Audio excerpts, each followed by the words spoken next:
ಇನ್ನು rowdy sheeter ಬಿಕ್ಲು ಶಿವನ murder case ವಿಚಾರಕ್ಕೆ ಸಂಬಂಧಪಟ್ಟಂತೆ ಪೊಲೀಸರು ಒಂದು ಕಡೆ ತನಿಖೆಯನ್ನ ಮುಂದುವರಿಸ್ತಾ ಇದ್ದಾರೆ, ಮತ್ತೊಂದು ಕಡೆಯಲ್ಲಿ 16 ಆರೋಪಿಗಳಿಗೆ ನ್ಯಾಯಾಂಗ ಬಂಧನವನ್ನ ಕೋರ್ಟ್ ವಿಧಿಸಿದೆ. ಈ ಮರ್ಡರ್ ಕೇಸ್ನಲ್ಲಿ ಇಲ್ಲಿ ತನಕ 16 ಆರೋಪಿಗಳನ್ನು ಅರೆಸ್ಟ್ ಮಾಡಲಾಗಿದೆ. ಅದರಲ್ಲಿ 7-8 ಜನ ಸರೆಂಡರ್ ಆಗಿರೋರೇ ಜಾಸ್ತಿ.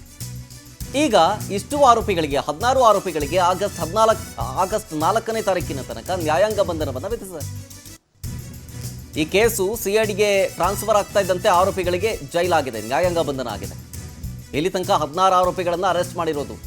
ಆದರೆ ಜಗ್ಗ ಮತ್ತು ಧನುಷ್ ಅನ್ನುವಂಥ ಮತ್ತೊಬ್ಬ ಪ್ರಮುಖ ಆರೋಪಿ, ಇವರಿಬ್ಬರನ್ನು ಹೊರತುಪಡಿಸಿ ಬಹುತೇಕ ಎಲ್ಲರೂ ಅರೆಸ್ಟ್ ಆದಂತಾಯ್ತೀಗ.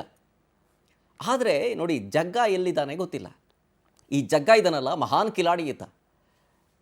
ಕೊಲೆ ಮಾಡಿದ ನಂತರ ಈತ ತಮಿಳ್ನಾಡಿಗೆ ಎಸ್ಕೇಪ್ ಆಗ್ತಾನೆ, ತಮಿಳ್ನಾಡಿಂದ ಎಲ್ಲೋ ದುಬೈಗೆ ಹೋಗಿದ್ದಾನೆ ಅನ್ನುವಂಥ ಮಾಹಿತಿ. ಲುಕೌಟ್ ನೋಟಿಸ್ ಹೊರಡಿಸೋದಕ್ಕೂ ಕೂಡ ಎಲ್ಲ ರೀತಿಯಾದಂಥ ಸಿದ್ಧತೆಗಳನ್ನು ಮಾಡಿಕೊಳ್ಳಾಯಿತು. ಇಷ್ಟು ದಿನ ಆದರೂ ಕೂಡ ಈ A1 ಪ್ರಕರಣದ A1 ಜಗ್ಗನ್ನು ಹಿಡಿಯೋಕ್ಕಾಗಲಿಲ್ಲ.